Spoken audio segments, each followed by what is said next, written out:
Assalamualaikum warahmatullahi wabarakatuh. Kita bersama-sama dalam siri Sumut Share yang seterusnya.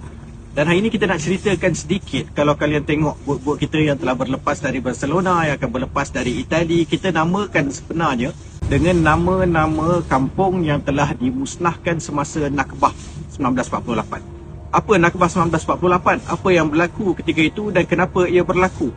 Nakbah 1948 ialah pengusiran dan pembunuhan sekitar 750,000 orang penduduk Palestin yang asal dari kampung-kampung halaman mereka, dari tempat tinggal mereka, dibuang daripada negara mereka dan diusir untuk keluar ke tempat-tempat tinggal yang baru oleh Zionis Israel. Apa yang berlaku ketika itu perlu dilakukan oleh Zionis Israel sebab apa?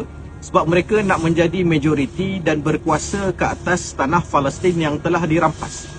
Mereka tidak berjaya untuk melakukannya melalui penghijrahan daripada seluruh dunia masuk ke tanah Israel mereka itu. 5 kali dibuat, tidak berjaya penghijrahan menyebabkan orang-orang Yahudi menjadi majoriti di Palestin. Maka mereka beralih kepada tindakan yang lebih agresif, iaitu pengusiran melalui Nakbah. Di dalam peristiwa Nakbah yang berlaku, sekitar 750,000 orang yang dihalau keluar, 500 kampung-kampung yang dimusnahkan. Dan tindakan-tindakan ini bukannya dibuat oleh IDF ataupun IOF, iaitu tentera Zionis Israel, tetapi dia dibuat oleh kumpulan-kumpulan mafia yang bergerak dengan arahan daripada Zionis Israel ketika itu, seperti kumpulan-kumpulan Haganah, Irgun dan juga Lehi. Apa yang berlaku ketika itu sangat-sangat menyedihkan. Banyak tindakan yang dilakukan oleh kumpulan mafia ini tidak boleh dimaafkan, dan separuh daripada penduduk asal Palestin diusir keluar pergi ke negara-negara seperti Jordan, Syria dan juga Mesir dan negara-negara yang lain, yang menyebabkan sehingga ke saat ini mereka dinafikan hak untuk pulang ataupun disebutkan sebagai dinafikan right of return ke tempat asal mereka. Hari ini saya nak ceritakan secara khusus sedikit sahaja berkenaan dengan kampung Safsaf yang merupakan kampung kecil didiami oleh sekitar 900 orang.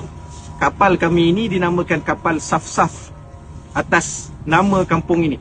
Kampung yang antara awal diserang di dalam peristiwa Nakbah. Penduduk-penduduknya diusir keluar dan tempat ini sehingga saat ini masih lagi dijadikan sebagai penempatan haram Zionis Israel.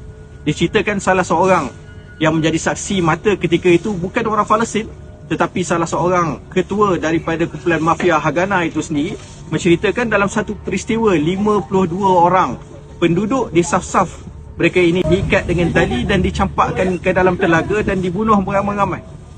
Sebahagian daripada mereka adalah wanita. 3 kes rogol yang berlaku di hadapannya, termasuklah seorang anak kecil yang berusia 14 tahun dan 4 daripada mereka dibunuh dalam peristiwa yang sama. Jadi kalian kena buat homework sikit. Boleh buka Google, boleh cek nama-nama kapal-kapal lain yang kita dah namakan di dalam GSF pada kali ini. Kita ada kapal Qazaza, kita ada kapal Khubaiza, Al-Fallujah, Al-Khisas, Saleha, Amqa, Dimra, Al-Kabri, Ailabun, Hausha, Safad, At-Tira. Jadi kalian kena baca dan tengok negara Palestin yang dulu, apa namanya yang telah ditukarkan kepada nama Zionis Israel yang kadang-kadang kita gunakan sekarang. Baca sejarah dan ketahuilah apa yang selalu disebutkan oleh orang-orang Palestin sendiri berkaitan dengan Nakbah, iaitu we will never forgive and we will never forget. Teruskan bersama Sumut Share.